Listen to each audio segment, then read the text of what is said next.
The briefing room fell silent when Major Katia Riznik said it. Not the kind of silence that comes from respect, but the kind that follows something too strange to process. She stood at the podium, her uniform crisp, her eyes holding that particular distance of someone who'd seen things that didn't fit into neat reports. "I don't believe in miracles," she said, her voice steady, "but I've seen one." The officers exchanged glances. Some smirked. Others checked their watches. This was supposed to be a standard tactical debrief about close air support operations in the Kurdistan Valley, not a testimony. But Katia didn't flinch. She clicked to the next slide, and the room saw it. A grainy reconnaissance photo of a desert ridge, smoke rising in columns, and in the corner, barely visible, the distinctive silhouette of an A-10 Thunderbolt II banking hard through a canyon that should have been impossible to navigate at that speed and altitude. "This pilot saved 43 lives that day," Katia continued. "Mine included." Someone coughed. A colonel in the back crossed his arms. The image didn't look remarkable to them. Just another gun run, another day in the sandbox. But Katia knew what they couldn't see in that frozen frame. She knew the thermal bloom wasn't just from the Warthog's GAU-8 cannon. She knew the enemy positions weren't just neutralized. They were erased with surgical precision that defied the chaos of that afternoon. And she knew something else, something she hadn't put in the report. The pilot flying that had been written off by half the wing. Mocked, doubted, dismissed as a washout who'd never see real combat. They called her hymnal because she was quiet, methodical, and apparently prayed before every sortie like she was preparing for Sunday service instead of war. Her real name was Lieutenant Myra Kovach, and before that day in the valley, most people thought she'd earned her wings through paperwork and luck, not skill. Katia advanced the slide again. This time it was a timeline. 0940 hours, convoy ambushed. 0942, air support requested. 0951, first ordnance on target, 9 minutes. In 9 minutes, the world had pivoted between massacre and survival, and the fulcrum had been won and the woman flying it. "I'm going to tell you what happened," Katia said, and this time no one looked at their watch. Not because it's protocol, but because some stories don't stay buried, and some pilots don't stay forgotten. The convoy had been moving through the valley in a loose tactical column, 6 vehicles spaced for IED avoidance, dust plumes rising like distress flares under the Central Asian sun. It was supposed to be a milk run, supplies and personnel transfer from forward operating base Warhorse to a smaller outpost near the border. Katia had been sitting in the third MRAP, reviewing logistical reports on a ruggedized tablet, half listening to the chatter on the radio. The war had become routine by then, a rhythm of boredom punctuated by adrenaline. She'd done 4 rotations. She knew the difference between dangerous and merely uncomfortable. This felt like the latter. Then the world became fire and noise. The lead vehicle erupted, a fountain of metal and smoke as the RPG struck its flank. The column jerked to a halt, instinct overriding procedure, and that's when the machine guns opened up from the ridgeline. Heavy caliber, coordinated fields of fire. This wasn't opportunistic. This was planned. Katia hit the floor of the MRAP as rounds punched through the armor plating, the sound like hammers on an anvil. Someone was screaming into the radio. The gunner above her returned fire, the 50 cal shaking the entire vehicle with its rhythm. She could smell burning rubber and something worse. Her training kicked in: assess, adapt, act, but the assessment was grim. They were in a kill box, ridges on 3 sides, nowhere to maneuver, and the enemy had the high ground. She grabbed the handset. "Warhorse Main, this is Convoy 7-2. We are under effective fire, casualties, requesting immediate air support. How copy?" Static, then a voice calm and measured. 7-2, Warhorse Main copies all air assets being tasked. Stand by. Stand by. The 2 most useless words in combat. Katia looked at her watch. 0942. She didn't know how long they had. Minutes maybe. The MRAP rocked as another RPG detonated close, shrapnel rattling against the hull like hail. The driver was slumped forward, blood on the wheel.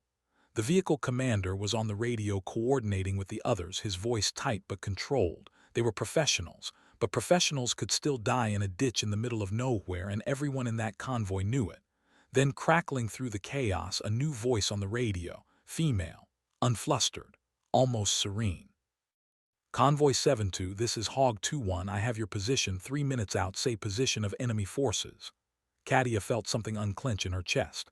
Air support. Real tangible coming. She keyed the mic, forcing her voice steady. Hog 2-1, enemy forces on ridgeline north and east of our position, estimate platoon strength, heavy weapons, danger close, we are immobile and taking casualties. A pause, just a heartbeat. Then copy all 7-2. Stay low, I'm coming in hot. Myra Kovac had been circling at 12,000 feet when the call came through. The sky at that altitude was a perfect, pitiless blue, the kind that made you feel small and infinite at the same time. She loved it up here.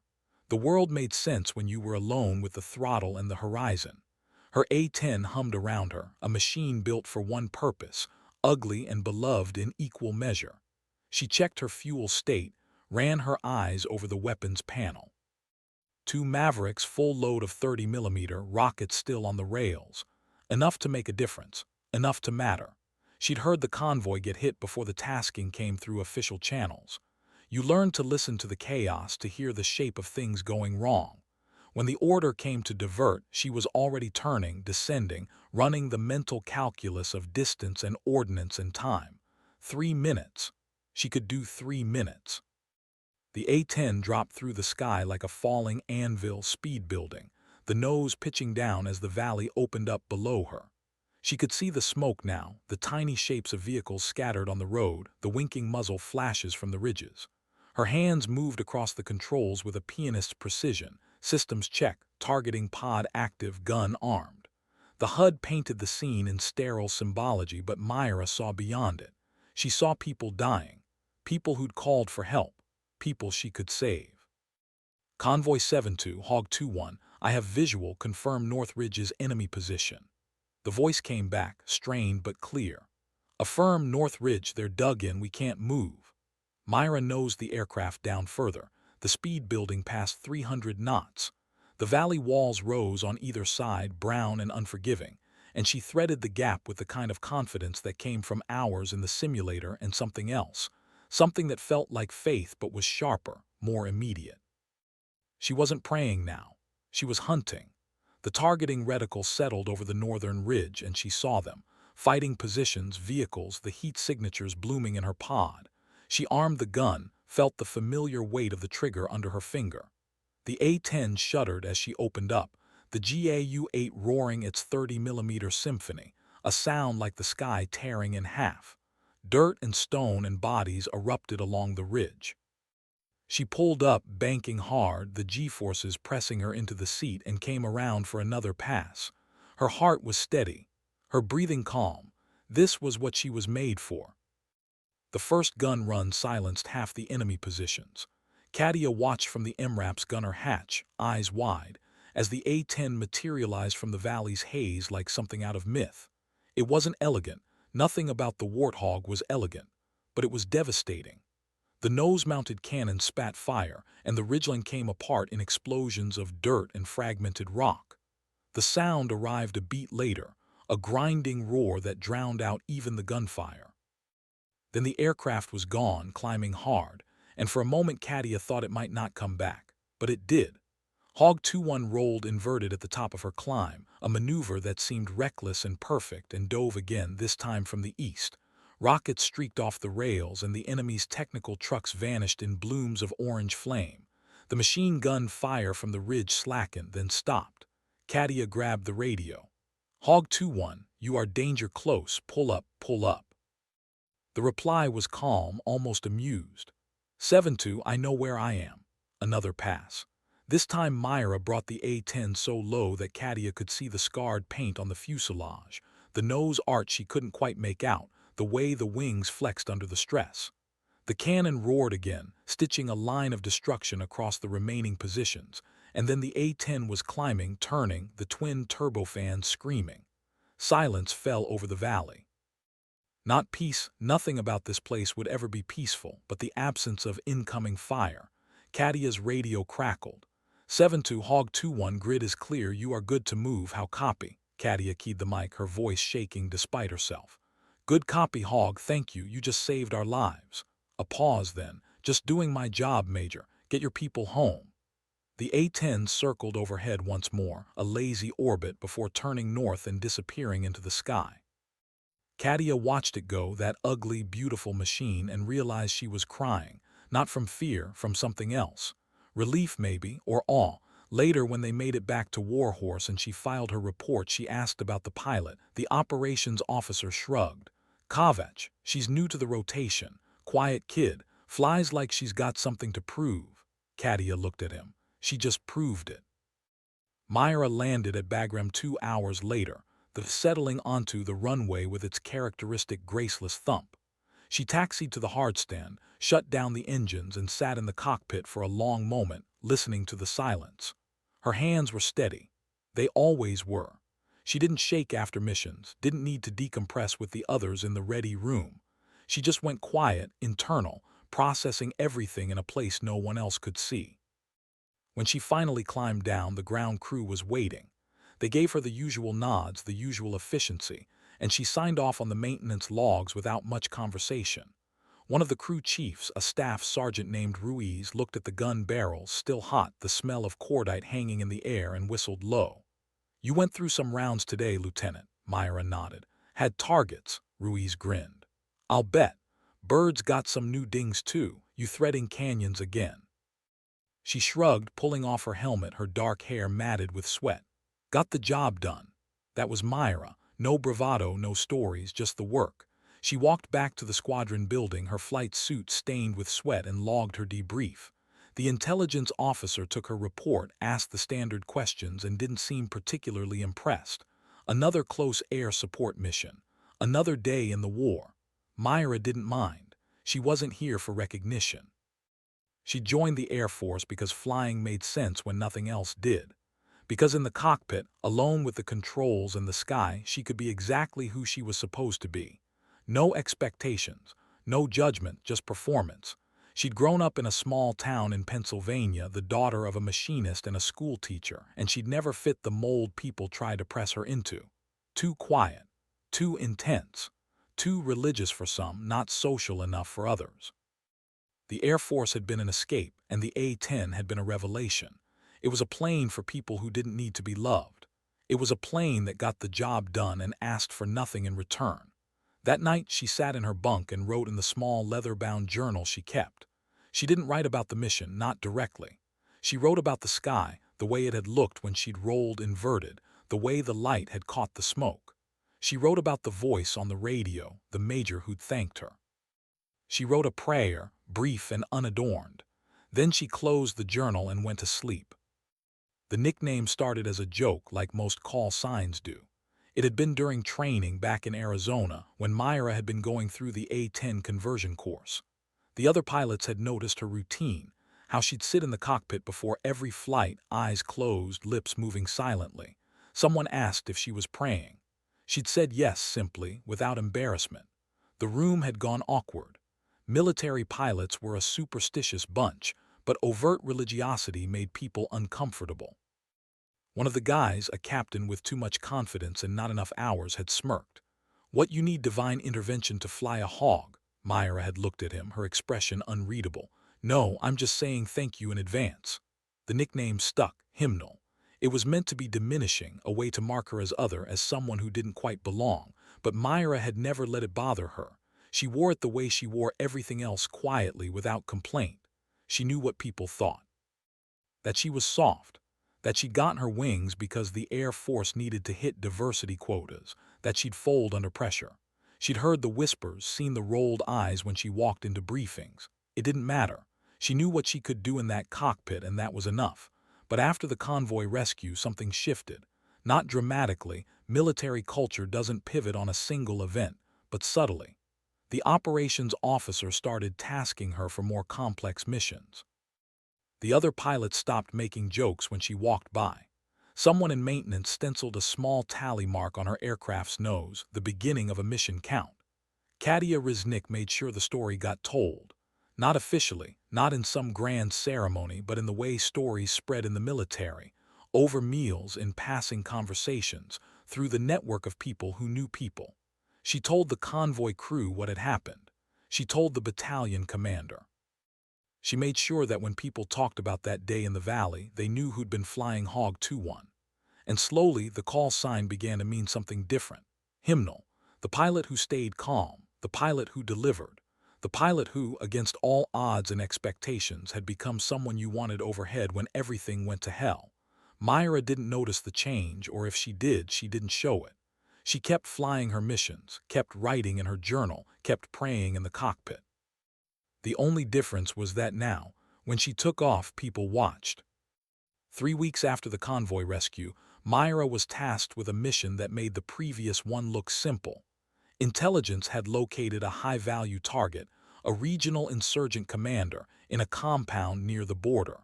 The target was mobile, paranoid, and surrounded by a network of fighters who knew the terrain intimately. The mission brief was clear: find him, fix him, finish him. Air assets would include 2 F-16s for top cover, a Reaper drone for reconnaissance, and 1 A-10 for close air support.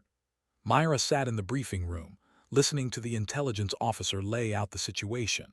The compound was nestled in a narrow valley, surrounded by ridges that would make ingress difficult. Civilian presence was possible. Rules of engagement were tight. The F-16 pilots, both cocky and capable, exchanged glances when they saw who'd be flying the Warthog. One of them, a major named Keller, leaned back in his chair. Hymnal's got this one. Guess the brass is feeling faithful. A few chuckles. Myra didn't react. She studied the map, traced the terrain with her eyes, calculated angles and approach vectors. Keller noticed her silence and pushed a little harder. You good with this, Lieutenant? It's not a convoy rescue, bit more dynamic. Myra looked up, her gaze steady. I'm good. Something in her tone killed the humor. Keller nodded, suddenly professional. All right then, let's go to work. They launched at dawn, the sky still gray with the memory of night. Myra's A-10 lifted off with its characteristic sluggishness, heavy with fuel and ordnance, and she climbed into formation with the faster jets. The F-16s orbited high, sleek predators waiting for threats that never materialized. The Reaper fed them video, grainy but clear enough. The compound was active, heat signatures moving between buildings, vehicles parked in a defensive posture. Was the place. Myra descended, keeping the ridges between herself and the target, using the terrain like a shield. Her breathing was slow, measured. She listened to the radio chatter, the F-16 pilots coordinating with the ground controller, the Reaper operator calling out movements, and then cutting through the noise, the order: Hog 2-1, you are cleared hot. Myra armed her weapons, nosed the aircraft down, and slipped into the valley like a shadow. The compound appeared below her, small and fragile. She saw the vehicles, the fighters scrambling at the sound of her engines. Her finger found the trigger, and the world compressed into a single moment of absolute clarity. The Maverick missile left the rail with a punch Myra felt through the entire airframe. She watched its contrail arc downward, tracked the laser designation, saw the impact. The lead vehicle disintegrated, a bloom of fire and shrapnel that scattered the fighters like insects. She pulled up hard, the G-forces crushing her into the seat, and rolled left to reposition. The radio crackled. Good hit. Hog 2-1, target building is center structure. Stand by for BDA. Battle damage assessment. Myra circled, eyes on the compound, watching the thermal feed from the Reaper on her data link. The fighters were regrouping, taking defensive positions. They had small arms, maybe a heavy machine gun. Dangerous at low altitude, but she'd faced worse. She came in again, lower this time, skimming the ridgeline at 200 feet. The compound filled her windscreen, details sharpening, walls, rooftops, a courtyard. She saw movement, figures running, and she adjusted her aim. The GAU-8 roared, and the courtyard became a killing field. 30mm rounds chewed through stone and flesh with equal indifference. She wasn't thinking about the people down there, not as individuals. That was a trap.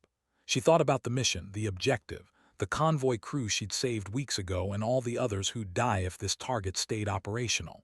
When she pulled up this time, the compound was silent. Smoke rose in thick columns, and the Reaper's feed showed no further movement. The ground controller's voice was calm, satisfied. Hog 2-1, target is neutralized, good kills, RTB when ready. Return to base. Myra acknowledged and turned north, the A-10 climbing into clearer sky. The F-16s fell in beside her, loose formation, and Keller's voice came through, quieter now, respectful. "Nice shooting, Hymnal, that was textbook." Myra keyed her mic. "Just doing my job." But this time she allowed herself a small smile.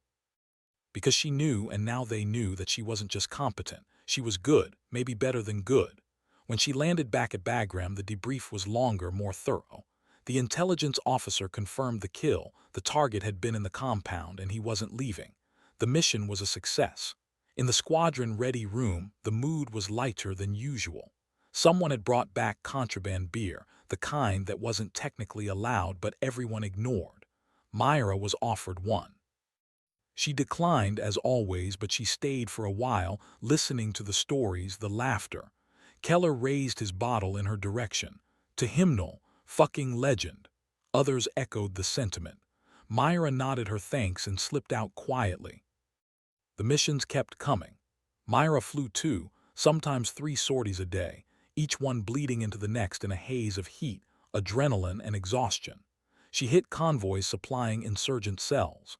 She took out weapons caches hidden in mountain caves.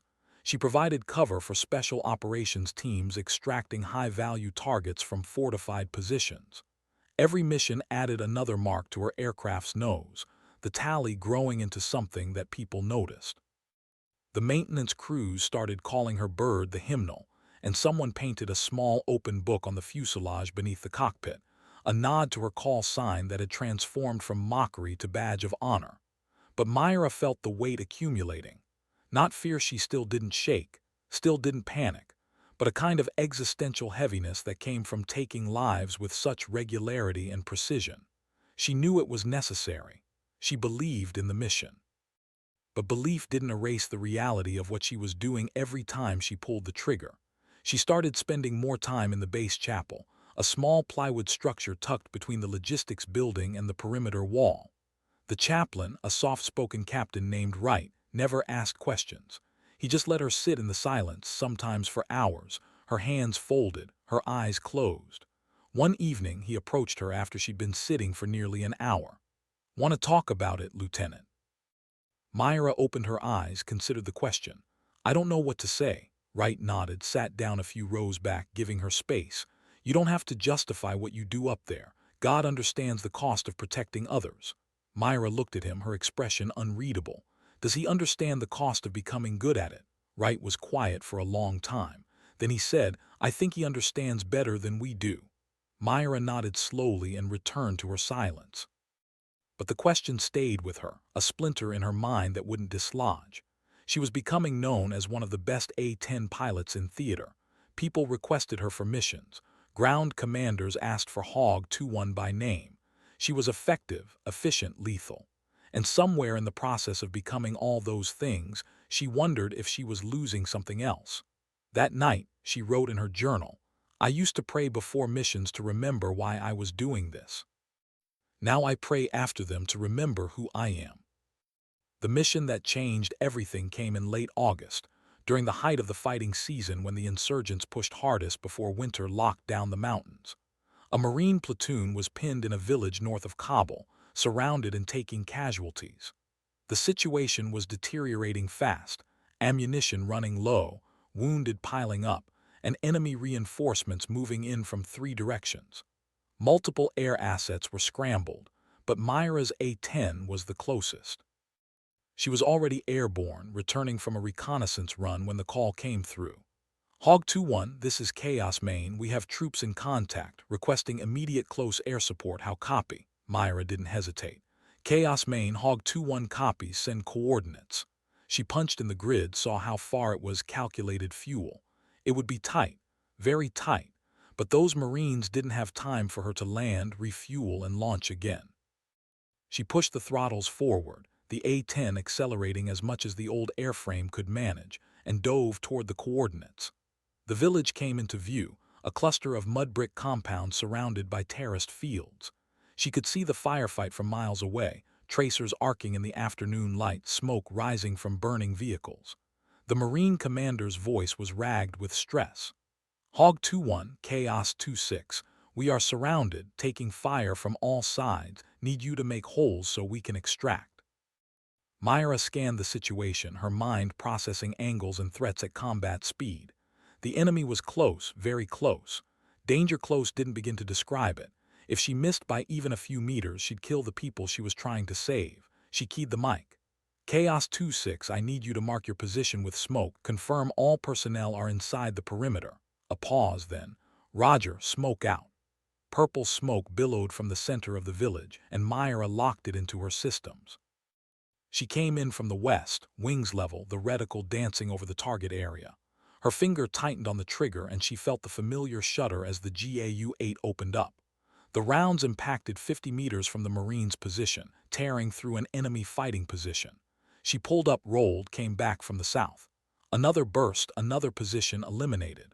The enemy fire slackened, but they weren't breaking. They were dug in, committed, and they had numbers. Myra checked her fuel. 10 minutes of playtime left, maybe less. She had to make every second count. She worked the target area like a surgeon, each gun run precise and devastating. The Marines pushed toward an extraction point, fighting through the gaps she'd created, dragging their wounded. Myra saw it all from above, the desperate choreography of survival, and she felt the weight of responsibility settle over her like a physical thing. These lives were in her hands. If she failed, they died. Simple as that. She made another pass, this time with rockets, the explosions blossoming along the eastern perimeter. The Marine commander's voice broke through, breathless. Hog 2-1, you're keeping us alive, keep it coming. Myra's fuel gauge dropped into the red. She had maybe 5 minutes before she'd have to break off or risk flaming out on the return flight. She gritted her teeth, came around for one more run. The enemy was adapting, firing at her now, small arms and something heavier, maybe a Zu-23. She saw the tracers reaching up, felt the aircraft shudder as rounds punched through the wing. Alarms screamed in the cockpit. She ignored them. The Marines were almost out, almost clear, and she wasn't leaving until they were. She opened up with the gun one last time, the barrels glowing, the targeting reticle centered on the last concentration of enemy fighters. The rounds hit like a hammer of God, and the village went quiet. The Marine commander's voice came through, choked with emotion. Hog 2-1, we are clear, thank you. Myra didn't wait for the rest. She pulled up hard, the damaged A-10 groaning under the stress, and turned for home. The flight back was tense. The aircraft was bleeding hydraulic fluid, one engine was running rough, and her fuel was critically low. She nursed the throttles, kept the nose up, and prayed, not the brief, habitual prayers she usually said, but something deeper, more desperate. She was 15 miles from Bagram when the low fuel warning turned into a steady alarm. The tower was already clearing her for straighten approach, emergency crews standing by. She could see the runway, a strip of salvation in the distance. The A-10 shuddered, coughed, and one engine flamed out. She flew the approach on a single turbofan, the aircraft sluggish and unresponsive, every input requiring twice the effort. The runway rose to meet her, and she greased the landing with the last of her control authority. The rolled to a stop, smoke trailing from the damaged wing, and Myra shut down the remaining engine. She sat in the cockpit, her hands finally shaking, and let out a breath she hadn't known she was holding. The maintenance crews surrounded the aircraft, assessing the damage with grim faces. Chief Ruiz climbed up to the cockpit, looked at the holes punched through the wing and fuselage, and shook his head. "Lieutenant, you shouldn't have made it back." Myra unstrapped, her legs unsteady as she climbed down. "But I did." Ruiz grinned despite himself. "Yeah, you did." The debrief was chaotic.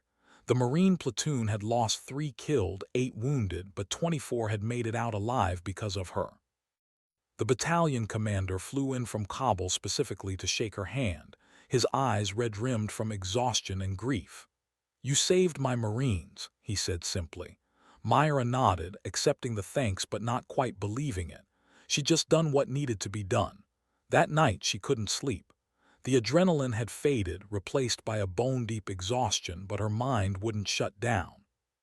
She kept replaying the mission, seeing the tracers, hearing the Marine commander's voice, feeling the aircraft shudder under the punishment. She got up, walked across the base in the darkness, and found herself at the chapel. Inside, she knelt and tried to pray. But the words wouldn't come. She stayed there until dawn, silent and still, searching for something she couldn't name. When she finally left, the sun was rising and the base was waking around her. She walked back to the squadron building, her flight suit rumpled, her eyes hollowed with fatigue. The operations officer saw her and stopped mid-stride. "Kavech, you look like hell. Get some rest. You're grounded for 24 hours. Myra started to protest, then nodded. "Yes, sir." She went back to her bunk, lay down, and fell into a dreamless sleep. When she woke 12 hours later, there was a message waiting for her. She'd been put in for the Distinguished Flying Cross. The citation detailed her actions over the village, the precision and courage under fire, the lives saved. Myra read it once, folded the paper, and put it in her journal. Then she went to check on her aircraft. The hymnal was in the hangar, half dismantled, the maintenance crews working around the clock to get her airworthy again. Myra stood there for a long time, looking at the scarred metal, the patched holes, the burned paint. This machine had carried her through hell and brought her back. It deserved better than to be grounded. Ruiz saw her and walked over, wiping grease from his hands. "She'll fly again, Lieutenant. Give us a week." Myra nodded. "Take your time, do it right." Ruiz studied her face, saw something there that made him pause. "You all right?" Myra smiled faintly. "Yeah, just tired." But she wasn't sure if that was true. The Distinguished Flying Cross ceremony was held a month later, a brief formality squeezed between mission briefs and shift changes. The wing commander pinned the medal to Myra's chest, while a handful of officers and enlisted personnel stood in the morning sun, clapping dutifully. It should have felt significant. It should have felt like vindication. But Myra stood there, ramrod straight in her dress uniform, and felt nothing. Or rather, she felt too much, a confusing tangle of pride and guilt and exhaustion that she couldn't untangle. The wing commander said something about courage and professionalism. Myra nodded at the right moments, shook the right hands, and when it was over, she returned to her quarters and changed back into her flight suit. The medal went into a drawer, out of sight. The Marines from that village sent her a unit coin, hand-delivered by their company commander. It was heavy, engraved with their emblem, and on the back someone had scratched, "To Hymnal, we owe you everything." Myra held it for a long time, turning it over in her hands, before adding it to the small collection of challenge coins she kept in a tin box under her bunk. These things, the medal, the coin, the thanks, were supposed to mean something. And they did. But they also felt like monuments to a version of herself she didn't fully recognize. Become the pilot everyone wanted her to be, skilled, reliable, unflinching. But in becoming that, she'd buried parts of herself she wasn't sure she'd ever find again. Major Katia Riznik came to see her one evening, bringing coffee and a rare smile. They sat outside the squadron building, watching the sun set over the mountains, and Katia said, "You know they're talking about you at division, right? You're becoming a legend." Myra sipped her coffee, grimaced at the taste. "I'm just a pilot doing her job." Katia laughed softly. "That's what every legend says." She paused, her expression turning serious. "But listen, Myra, and I'm saying this as someone who was in that convoy you saved, you need to take care of yourself. This war, this job, it'll take everything you give it and ask for more. Don't let it hollow you out." Myra looked at her, saw the concern in Katia's eyes, and nodded slowly. "I'm trying." Katia stood, squeezed her shoulder. "Good. Because the world needs more pilots like you, and we can't afford to lose you." After she left, Myra sat alone in the gathering darkness and wondered what it meant to be a pilot like her. Someone who saved lives by ending others. Someone who prayed before and after every mission, trying to hold on to a sense of purpose in a profession that dealt in death. The next mission came 2 days later, and it was the worst one yet. Intelligence had located a weapons cache in a village that was also home to civilians, families, children, the kind of people who just wanted to survive the war, not fight it. The cache was confirmed, the threat legitimate, but the rules of engagement were a nightmare. No strikes unless there was imminent danger to coalition forces. No collateral damage. No mistakes. Myra flew the reconnaissance pass herself, the A-10 circling high while the Reaper drone fed her video. She could see the village, the cache hidden in a compound on the northern edge, and she could also see the civilians moving through the streets, oblivious to the danger. The ground commander's voice was tense. Hog 2-1, we need that cache destroyed, but not if it risks civilian casualties. Can you make the shot? Myra studied the layout, calculated blast radius, wind, time of day. The cache was isolated enough, but barely. If she missed, if the explosion was larger than expected, if the wind shifted, there were too many variables. She keyed the mic. Negative Chaos Main, too much risk. Recommend ground team for clearance. A long pause. Then reluctantly, copy Hog, will send a team. Myra stayed on station, circling, watching. The ground team moved in at dusk, clearing the compound room by room. They found the cache, crates of explosives, weapons, ammunition, and began the painstaking work of removing it. Myra watched the whole thing, the hours bleeding together, her fuel gauge slowly emptying. She landed after midnight, exhausted and frustrated. The operations officer debriefed her, nodded approvingly. Good call, Lieutenant. Saved us a PR nightmare. Myra didn't respond. She knew it was the right call. But part of her also knew that hesitation, even justified hesitation, could cost lives in other circumstances. The calculus of war was brutal: act and risk error, or wait and risk failure. There was no clean answer. That night she wrote in her journal, "I don't know if I'm getting better at this job or just more afraid of making mistakes. Maybe they're the same thing." The next morning she was back in the cockpit. The war didn't stop because she was tired or conflicted. It kept grinding forward, and so did she. But something had shifted. She no longer felt like she was proving herself. She felt like she was surviving herself, trying to hold on to the person she'd been before the war while becoming the person the war demanded. By October, Myra had flown over 60 combat missions. Her aircraft, the Hymnal, had been patched, repaired, and rearmed so many times that the maintenance crews joked it was more sealant than aluminum. The nose art had grown, a small open book surrounded by tally marks, each one representing a mission flown, a target destroyed, a life saved or ended depending on perspective. Other pilots sought her advice now, the younger ones especially, asking how she stayed calm under fire, how she made decisions so quickly. Myra never had good answers. She just flew, trusted her training, and tried not to think too hard about the weight of it all. But the squadron commander, a grizzled colonel named Hargrave, saw through the facade. He called her into his office one afternoon, gestured for her to sit, and studied her with the kind of blunt assessment that came from decades in the cockpit. "You're burning out, Kavech," Myra stiffened. "Sir, I'm mission ready, my flight evals." Hargrave waved a hand, cutting her off. "I'm not questioning your competence, I'm questioning your sustainability. You're flying too much, thinking too hard, carrying too much weight." He leaned forward. "You're one of the best pilots I've got, and I need you functional for the long haul. So here's what's going to happen. You're taking 2 weeks off. Non-negotiable."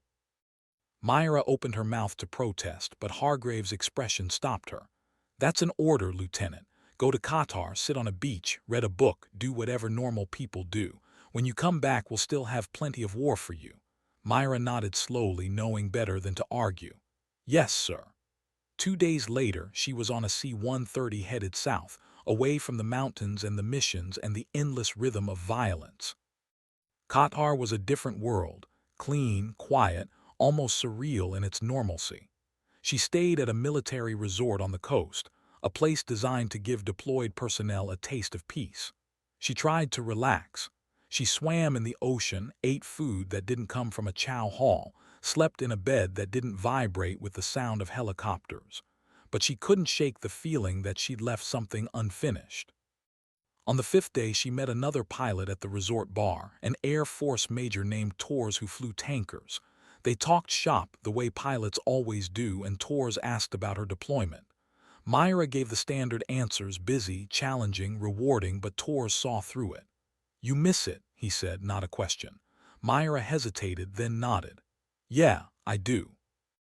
Tors smiled knowingly. "That's the thing they don't tell you in training. The war becomes part of you. Even when you hate it, even when it grinds you down, it gives you a sense of purpose you can't find anywhere else." He sipped his drink. "The trick is figuring out who you are when the war's over." Myra thought about that for a long time after Tors left. Who was she without the cockpit, without the missions, without the weight of lives depending on her? She didn't have an answer. She wasn't sure she wanted one. The rest of her leave passed in a haze. She walked along the beach, watched the sun set over the Persian Gulf, tried to write in her journal but found the words elusive. She prayed, but even that felt distant, like she was shouting into a void. On the last day, she sat on the sand and thought about Kadia's words. Don't let it hollow you out. Was that what was happening? Was she becoming an empty shell, competent and effective but devoid of the things that made her human? She didn't know. But she knew she couldn't stay here in this artificial paradise, pretending to be someone she wasn't. She needed the cockpit, she needed the mission, she needed to matter. When she returned to Bagram, the squadron welcomed her back with the usual ribbing and camaraderie. The hymnal had been fully repaired, sitting on the flight line with fresh paint and a full load of ordnance. Chief Ruiz grinned when he saw her. Thought you might have decided to stay on vacation, Lieutenant. Myra shook her head. Not a chance. That night she flew again. A simple combat air patrol, nothing dramatic, just hours of circling and waiting. But being back in the cockpit, hands on the controls, the sky stretching endlessly around her, it felt like coming home. She realized then that Torres had been right. The war had become part of her. Maybe it always would be. But that didn't mean she had to let it destroy her. She could carry the weight, honor the responsibility, and still hold onto the parts of herself that mattered. She didn't have to choose between being a good pilot and being a good person. She could be both. It wouldn't be easy, but nothing worth doing ever was. As the sun set and the mountains turned gold beneath her, Myra keyed the radio and checked in with the controller. Her voice was steady, calm, professional. And for the first time in weeks, she felt like herself again. November brought the first snows to the mountains and a new tempo to the war. The insurgents were pulling back to winter strongholds, but they weren't going quietly. Ambushes increased, IEDs proliferated, and the air support requests kept coming. Myra flew through it all, mission after mission, each one adding to the tally on the hymnal's nose. But something had changed in her approach. She was still precise, still lethal, but she'd found a balance between the demands of the job and the preservation of her humanity. She started mentoring younger pilots more actively, sharing not just tactics but perspective. She talked about the weight of the work, the importance of processing what they saw and did, the need to stay connected to something beyond the mission. Some listened, others didn't, but she kept trying. One of the pilots, a baby-faced lieutenant named Pham, asked her once how she dealt with the kills, the knowledge that her actions ended lives. Myra thought about the question for a long moment before answering. I remember why I'm doing it. I'm not up there to kill people, I'm up there to protect the people who can't protect themselves. That's the only way I can live with it.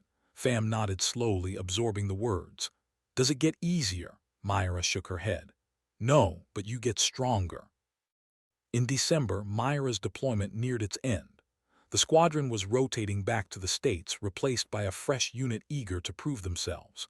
Myra watched the new pilots arrive, their eyes bright with untested confidence, and remembered when she'd been like them, how far she'd come, how much she'd changed.